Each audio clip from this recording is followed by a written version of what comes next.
لله الحمد لله نحمده ونستعينه ونستغفره ونؤمن به ونتوكل عليه ونعوذ بالله من شرور أنفسنا ومن سيئات أعمالنا من يهده الله فلا مضل له ومن يضلل فلا هادي له ونشهد أن لا إله إلا الله وحده لا شريك له ونشهد أن سيدنا وسندنا وحبيبنا وحبيب ربنا وهادينا ومرشدنا ومولانا محمدا عبده ورسوله أما بعد فأعوذ بالله من الشيطان الرجيم بسم الله الرحمن الرحيم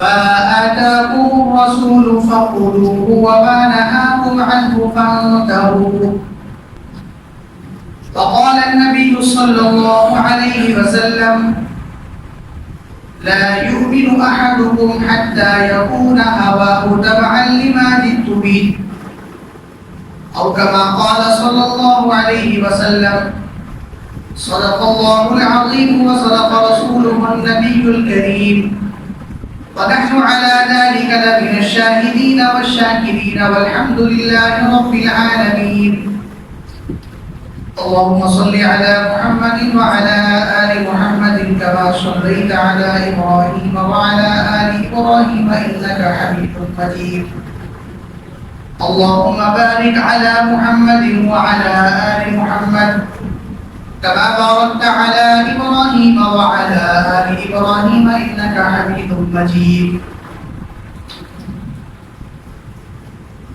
قرآن مجید میں اللہ تعالیٰ نے حلال اور حرام کو بہت واضح کر کے بیان کر دیا ہے، جائز اور ناجائز کو بہت صاف اور کھلا کر کے اللہ تعالیٰ نے بیان کر دیا ہے۔ الحلال بین والحرام بین، شریعت میں حلال بھی واضح ہے، شریعت میں حرام بھی واضح ہے۔ حلال جنت کا راستہ ہے، اللہ کی رضا کا راستہ ہے،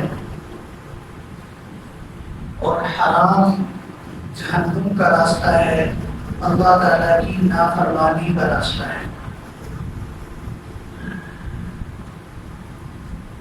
مسلمان ہونے کے ناطے ہر مسلمان کا یہ فرض ہے، اس کی ذمہ داری ہے کہ وہ اللہ کے حلال کردہ کو حلال جانے، مانے اور سمجھے، اور اللہ تعالیٰ کے حرام کردہ کو حرام جانے، مانے اور سمجھے۔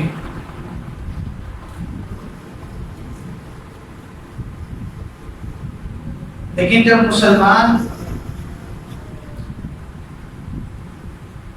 اللہ کے حلال کو حرام کرنے کی خود سے کوشش کرے گا، یا اللہ کے حلال کو حلال تسلیم نہ کر کے حرام کی طرف جائے گا، قرآن مجید میں اللہ تعالیٰ نے ایسے مسلمانوں کے لیے جو ہے تو کلمہ گو اور کلمے کی بنیاد پر کیا ملتی ہے؟ جنت۔ لیکن ایسا کلمہ گو انسان جو اللہ کے حلال کو حلال نہ سمجھے، حرام کو حرام نہ سمجھے،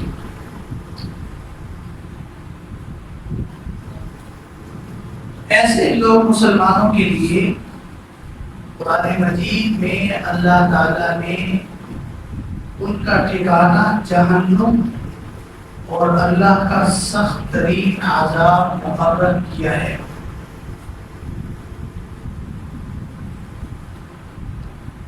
وَمَن يُشَاقِقِ اللَّهَ وَالرَّسُولَ مِن بَعْدِ مَا تَبَيَّنَ لَهُ الْهُدَى،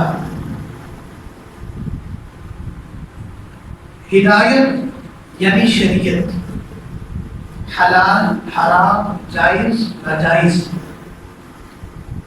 سب کچھ صاف ستھرا بیان کر دینے کے بعد بھی اللہ تعالیٰ کہہ رہے ہیں جو میری اور میرے رسول کی مخالفت کرے گا نولیہ ما تولی ونصلہ جہنم،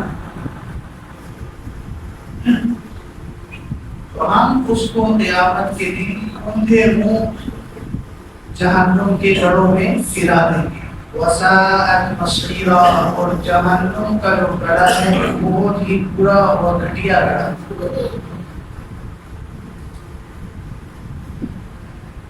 اس لیے مسلمانوں کو چاہیے کہ کلمہ پڑھ دینے کے بعد جب وہ مسلمان ہیں، اللہ ہونے کو مانتے ہیں، رسول اللہ صلی اللہ علیہ وسلم کو اپنا نبی مانتے ہیں، قرآن کو اللہ کی کتاب مانتے ہیں، تو اب مسلمانوں کو چاہیے کہ وہ اللہ کے حلال میں لگ جائیں اور اللہ کے حرام سے بچ جائیں۔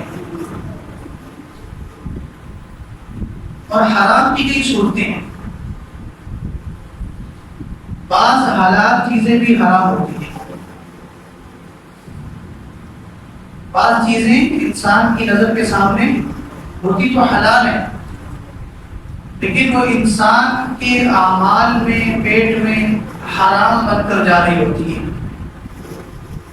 خنزیر کو ہر کوئی حرام سمجھتا ہے، کوئی بھی خنزیر کا گوشت کسی کے سامنے لا کر رکھ دیا جائے تو وہ خنزیر کھانا گوارا نہیں کرے گا۔ کیوں نہیں کرے گا؟ وہ کہے گا قرآن مجید میں اللہ نے فرمایا ہے حرم علیکم المیت والدم ولحم الخنزیر، اللہ نے خنزیر کو حرام کر دیا ہے، میں حرام کیسے کھا سکتا ہوں؟ کسی انسان کے سامنے مردار لا کر رکھ دیا جائے، یعنی بکری حلال ہے، بکرا حلال ہے، گائے حلال ہے، اونٹ حلال ہے، مرغی حلال ہے، لیکن یہ حلال طریقے سے اس کا گوشت نہیں بنا بلکہ وہ مردار ہو گئی تھی، اس کو اللہ کا نام لے کر کاٹا نہیں کیا۔ کسی مسلمان کے علم میں یہ بات آ جائے کہ یہ جو بکرا گائے مرغی میرے سامنے رکھی گئی ہے اس پر اللہ کا نام لے کر اس کو ذبح نہیں کیا گیا، یہ مردار ہے، اس کو مردار ہی سمجھا جائے گا نا۔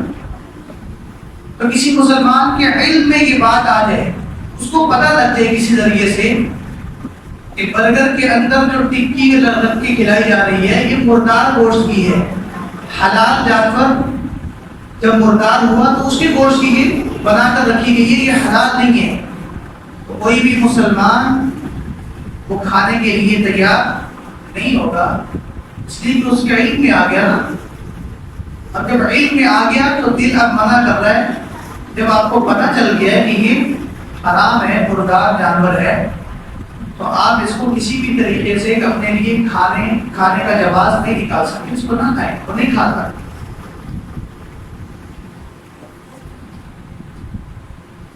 کسی مسلمان کے سامنے آپ شربت کی جگہ شراب لا کے رکھیں تو اس کو بتا دیں کہ بہت گرمی ہے، گھر میں شربت نہیں ہے، شراب کی تو یہ آپ پی لیں۔ تو یہ اللہ سے ڈرنے والا مسلمان ہوگا جو اللہ کے حلال کو حلال اور حرام کو حرام سمجھ رہا ہوگا، وہ پیاس سے مر تو جائے گا لیکن شراب اپنے حلق سے نیچے اترنے نہیں دے گا، کیونکہ اسے پتہ ہے کہ اللہ نے اس کو کیا کی ہے، حرام کی ہے۔ تو کسی کے سامنے خنزیر کا گوشت لا کے رکھا جائے وہ نہیں کھائے گا کہ اللہ نے اس کو حرام کیا ہے۔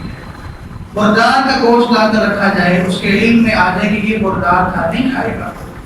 شراب رکھ دی جائے پانی کی جگہ، شربت کی جگہ، نہیں پیے گا، کیوں؟ کہے گا اللہ نے حلال اس کو حرام کہا ہے قرآن مجید۔ یہ تو وہ حرام ہے نا جو واضح حرام ہے، کہ جو کسی بھی مسلمان سے پوشیدہ نہیں ہے، جو بھی مسلمان ہے، ایمان والا ہے، دین سے اس کی نسبت ہے، وہ نمازیں پڑھتا ہو نہ پڑھتا ہو، اس کو قرآن آتا ہو نہ آتا ہو، لیکن مسلمان ہے وہ، تو وہ کبھی بھی ان چیزوں کو کھانا پینا گوارا نہیں کرے گا۔ کیوں؟ اس لیے کہ اس کی حرمت کیا ہے؟ صاف اور واضح ہے۔ لیکن ایک حرام وہ ہوتا ہے جو بشکل حلال ہوتا ہے،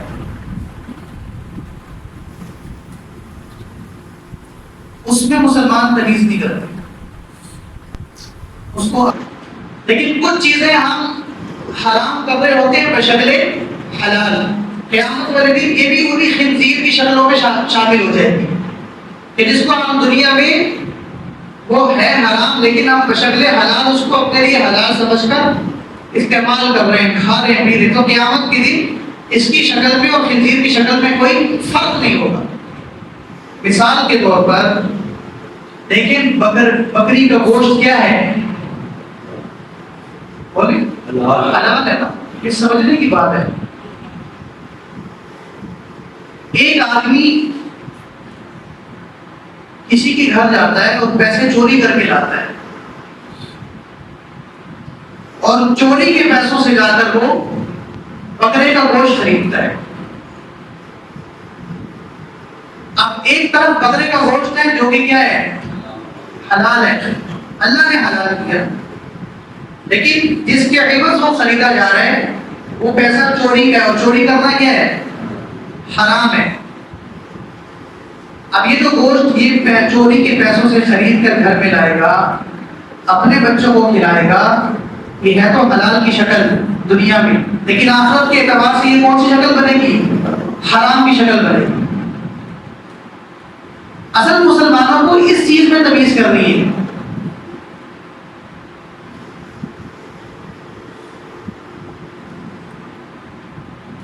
ایک انسان کسی کا حق مارتا ہے، کسی یتیم کا حق مارتا ہے، اور اس یتیم کے پیسے کو وہ کھاتا ہے، بوجھ اڑاتا ہے، مستی کرتا ہے، جائیدادیں خریدتا ہے، تو قرآن کیا کہہ رہا ہے؟ انما یأکلون فی بطونہم نارا، بظاہر تو یتیم کے مال سے یہ گوشت خرید کر پیٹ میں ڈال رہا ہے، لیکن آخرت کے اعتبار سے اللہ اس کے پیٹ میں کیا جمع کر رہے ہیں؟ آگ جمع کر رہے ہیں۔ تو لوگ آج کل جو سب سے بڑی ہم زیادتی کر رہے ہیں اپنے ساتھ، وہ زیادتی یہ ہے کہ ہم کئی حلال چیزیں بھی اپنے استعمال میں جو لا رہے ہیں، لیکن وہ بشکل حرام لا رہے ہیں، یعنی ان کے ذرائع کیا ہیں؟ حرام ہے۔ کوئی بندہ کسی کو قرض دیتا ہے، وقت پر وہ قرض واپس نہیں کرتا،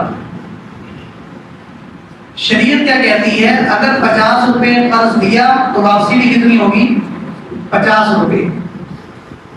لیکن جب لمٹ آگے بڑھتی ہے، ٹائم ختم ہوتا ہے، تو اب قرض لینے والا اسے کہتا ہے کہ ٹائم بڑھ گیا ہے، اب میں آپ سے 50 نہیں بلکہ 52 روپے دوں گا۔ اللہ صلی اللہ علیہ وسلم نے اس کو ناجائز اور حرام کہا ہے کہ پیسے کے عوض زیادہ پیسے وصول کرنا بطور قرض کے، جو زیادتی ہے وہ کیا شمار ہوگی؟ سود شمار ہوگی۔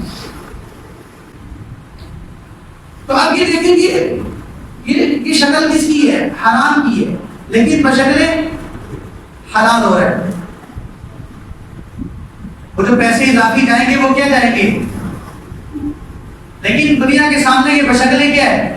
حلال۔ وہ خود ہی بیٹھ کے جو ہے نا، وہ یہاں سے پکڑ کے وہاں سے پکڑ کے مسئلہ بنا دیا اور اس کو ایک حلال طریقہ دے دیا۔ اب اس کو یہ نہیں پتا کہ قرآن کے اندر اس کا کوئی واسطہ ملتا بھی ہے، ریفرنس ملتا بھی ہے کہ نہیں، حدیث میں ہے بھی کہ نہیں، سنت میں ہے بھی کہ نہیں، لیکن اس نے بظاہر فیصلہ کر دیا۔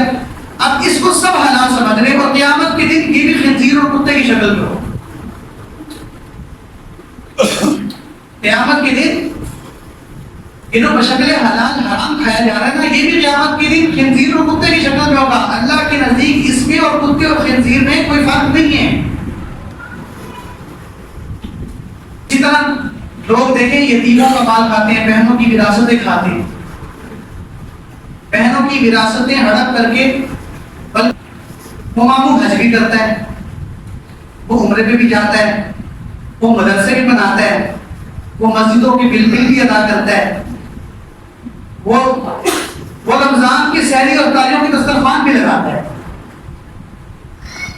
یہ سارا حلال بشکلے کیا ہو رہا ہے؟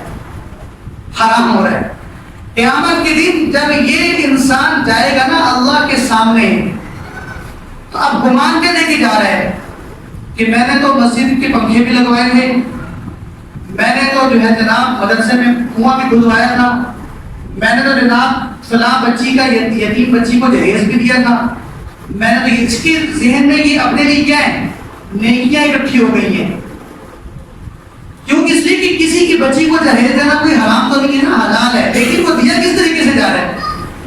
بشکل حرام دیا جا رہا ہے۔ تو اللہ کے نزدیک بے شک وہ دنیا کے طور پر وہ حلال ہے، حرام نہیں ہے، لیکن یہ بشکل حرام دے رہا تو اللہ کے نزدیک یہ خنزیر اور کتا ہی ہے۔ اس کی جو صورت قیامت کے دن ہوگی نا اس حلال کی، وہ حرام کی شکل کیا بنے گی؟ خنزیر اور کتے کی شکل میں بنے گی۔